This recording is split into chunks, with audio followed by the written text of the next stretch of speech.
There's so much information and knowledge and general content out there these days that we forget to read it. We forget to absorb it.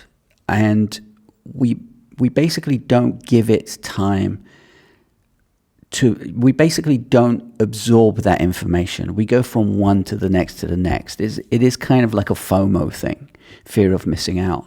Now, I had this issue a while ago, like 2-3 years ago, and because there was articles that I wanted to read, so I kept bookmarking them and so on.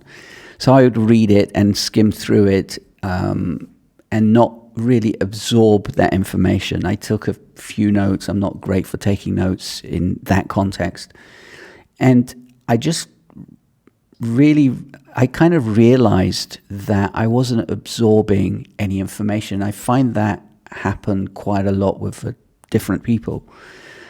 We just need to take time to absorb, because if we don't absorb, then the information's coming in and going out, and we're not retaining that information because we're not really absorbing that content, that information, that knowledge. And I think if you give it a chance, and I'm kind of thinking back as to how I was doing it, if you kind of give it a chance and say, right, turn off all notifications, which is basically what I do now anyway, sit in a quiet corner with your dog, with a whiskey, glass of milk, whatever, and read and absorb that piece of information like you would with a book. If you're reading a book, you would basically sit in your favorite chair and read, right? And without distractions, hopefully.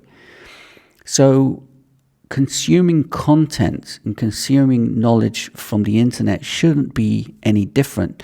Just because it's on a phone or on a computer and it's a new technology doesn't mean you shouldn't treat it like a book, like the information that you're getting from a book, because it is entertainment, if that's what you're reading, but generally it's knowledge and absorbing that text, that video, that podcast, whatever it is. So I think we need to take time to absorb the information that we have rather than just skipping and saying, okay, where's the next thing, or where's the next thing, because that's not going to get you anywhere. Anyway, have a great day, and I'll see you in the next one. Ciao.